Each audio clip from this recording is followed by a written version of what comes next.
There are days when Foxborough feels quiet. This is not one of those days. Curious. Something big is moving around this team right now.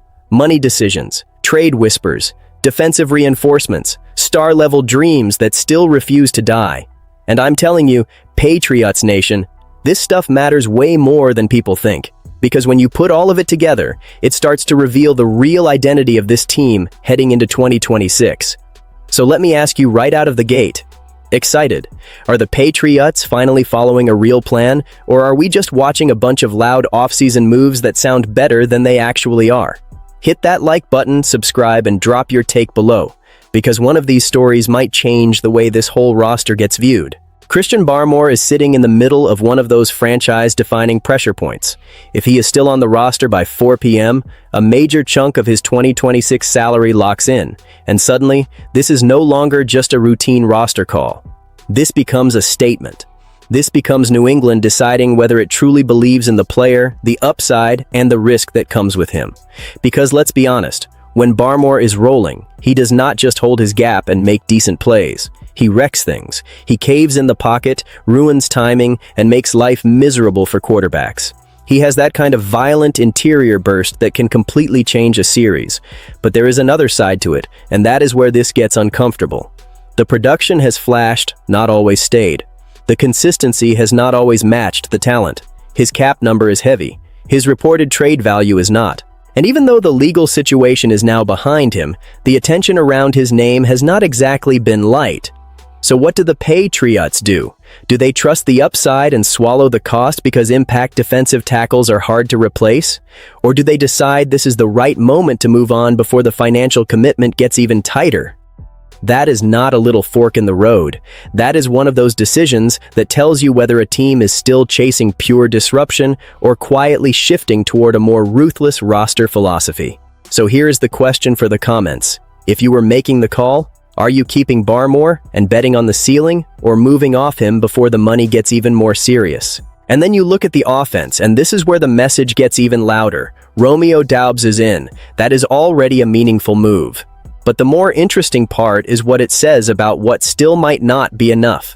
Because if the Patriots are still being linked to A.J. Brown after adding Doubs, then clearly this front office is not looking at the wide receiver room and saying, problem solved, not even close. Doubs can help. Kayshon Boutte still has room to grow. Drake Maye is talented enough to elevate people.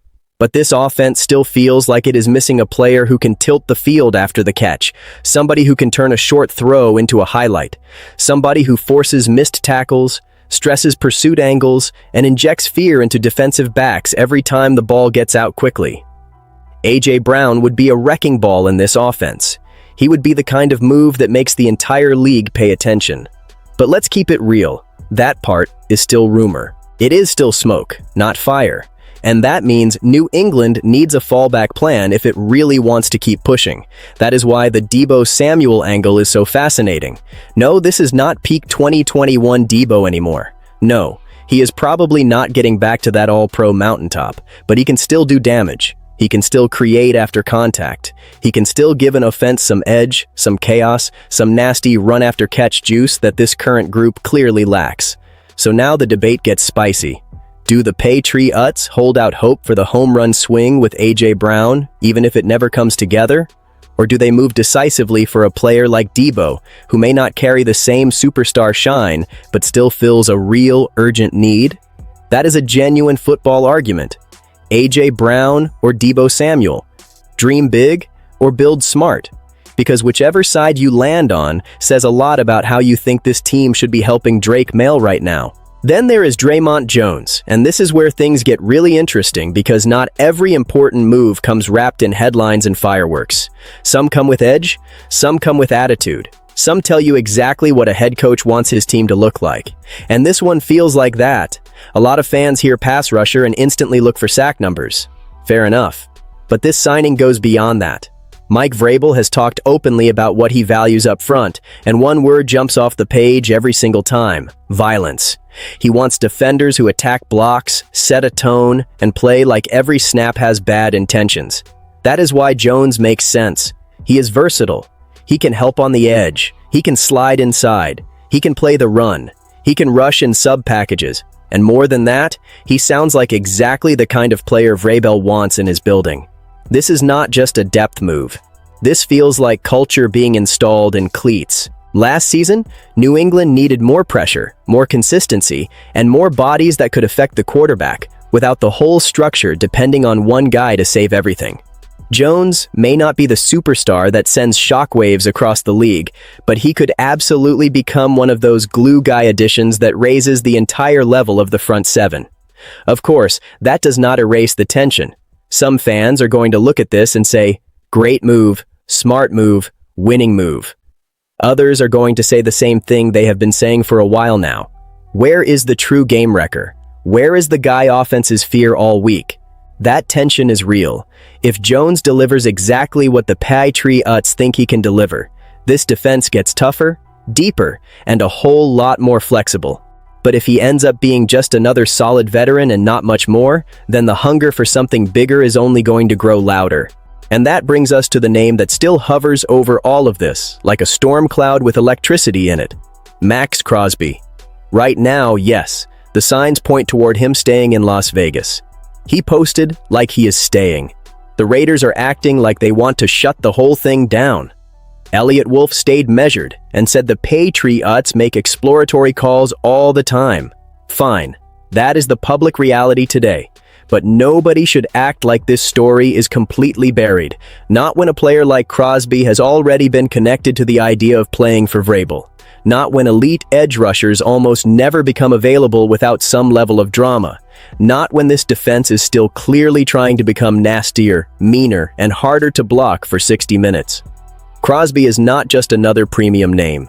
He is the kind of defender who changes how offenses prepare. He changes protections. He changes play-calling rhythm.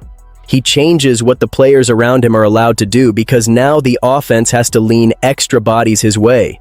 He would not just strengthen the defense, he would transform the personality of it. That is why the debate is so intense. Is a player like that worth the enormous cap hit, the likely huge trade package, and the risk that comes with pushing your chips in on one major move? Or is the smarter approach to keep building wave after wave, body after body, fit after fit, without sacrificing flexibility?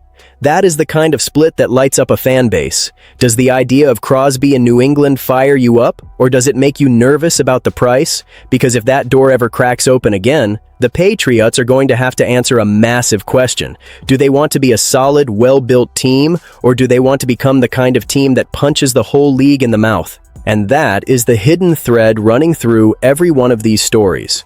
Barmore is about how much risk the team will tolerate for difference-making talent.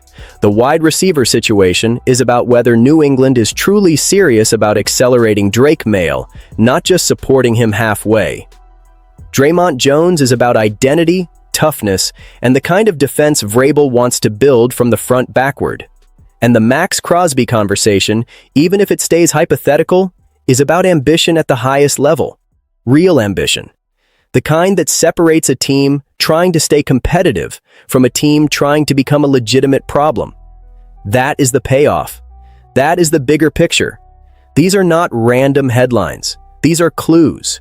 They reveal direction. They reveal intent. They reveal whether this franchise is finally moving with purpose or still figuring itself out one swing at a time.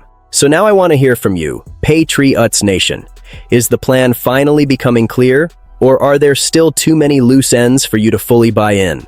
Drop your answer in the comments, hit like, subscribe, and send this to another Pats fan, because this conversation is only getting louder from here.